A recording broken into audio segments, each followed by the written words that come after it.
Yamaka Waga, syair ke-12. Cerita terjadinya syair ini dalam kisah Sariputra Tera. Upatisa dan Kolita adalah dua orang pemuda dari dusun Upatisa dan dusun Kolita, dua dusun di dekat Raja Gaha. Ketika melihat suatu pertunjukan, mereka menyadari ketampaan intian dari segala sesuatu. Lama mereka berdua mendiskusikan hal itu, tetapi hasilnya tidak memuaskan. Akhirnya mereka bersama-sama memutuskan untuk mencari jalan keluarnya. Pertama-tama mereka berguru kepada Sanjaya, petapa pengembara di Raja Gaha. Tetapi mereka merasa tidak puas dengan apa yang ia ajarkan. Karena itu, mereka pergi mengembara ke seluruh daerah Jambuwipa untuk mencari guru lain yang dapat memuaskan mereka. Lelah melakukan pencarian, akhirnya mereka kembali ke daerah asal mereka, karena tidak menemukan dhamma yang sebenarnya.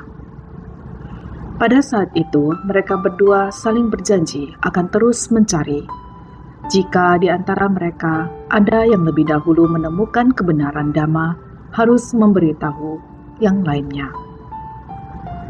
Suatu hari Upatisa bertemu dengan Asaji Tera dan belajar darinya tentang hakikat dhamma.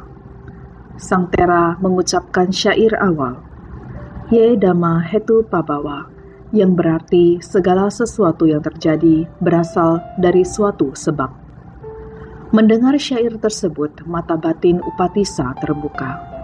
Ia langsung mencapai tingkat kesucian Sotapati, Mangga, dan Pala.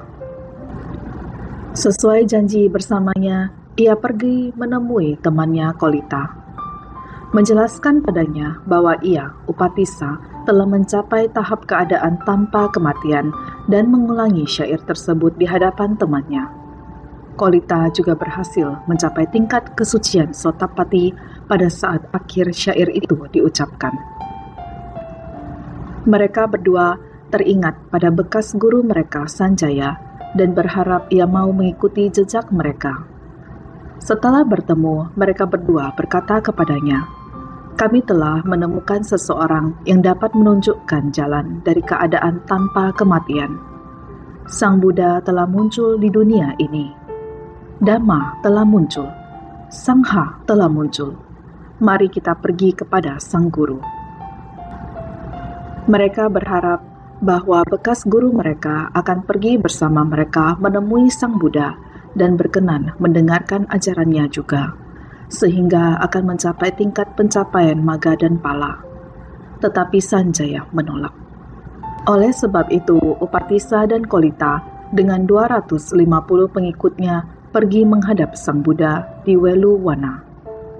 Di sana mereka ditasbihkan dan bergabung dalam pasamuan para bikku. Upatisa sebagai anak laki-laki dari Rupasari menjadi lebih dikenal sebagai Sariputra. Kolita sebagai anak laki-laki dari Mogali lebih dikenal sebagai Moggallana. Dalam 7 hari setelah menjadi anggota Sangha, Moggallana mencapai tingkat kesucian Arahat. Sariputra mencapai tingkat yang sama 2 minggu setelah menjadi anggota Sangha. Kemudian Sang Buddha menjadikan mereka berdua sebagai 2 murid utamanya, atau Aga Sawaka. Kedua murid utama itu kemudian menceritakan kepada Sang Buddha bagaimana mereka pergi ke festival Giraga, pertemuan dengan Asaji Tera, dan pencapaian tingkat kesucian Sotapati. Mereka juga bercerita kepada Sang Buddha tentang bekas guru mereka Sanjaya yang menolak ajakan mereka. Sanjaya pernah berkata, "Telah menjadi guru dari sekian banyak murid, bagiku untuk menjadi muridnya adalah sulit. Seperti kendi yang berubah menjadi gelas minuman. Di samping hal itu, hanya sedikit orang yang bijaksana dan sebagian besar adalah bodoh. Biarkan yang bijaksana pergi kepada Sang Gotama yang bijaksana, sedangkan yang bodoh akan tetap datang kepadaku. Pergilah sesuai kehendakmu, murid-muridku." Sang Buddha menjelaskan bahwa kesalahan Sanjaya adalah keangkuhannya yang menghalanginya untuk melihat kebenaran sebagai kebenaran.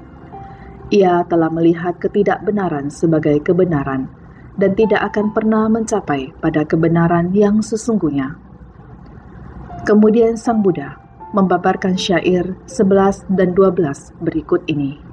Mereka yang menganggap ketidakbenaran sebagai kebenaran dan kebenaran sebagai ketidakbenaran, maka mereka yang mempunyai pikiran keliru seperti itu tak akan pernah dapat menyelami kebenaran. Mereka yang mengetahui kebenaran sebagai kebenaran dan ketidakbenaran sebagai ketidakbenaran, maka mereka yang mempunyai pikiran benar seperti itu akan dapat menyelami kebenaran. Banyak biku berhasil mencapai tingkat kesucian Sotapati setelah khotbah Dhamma itu berakhir.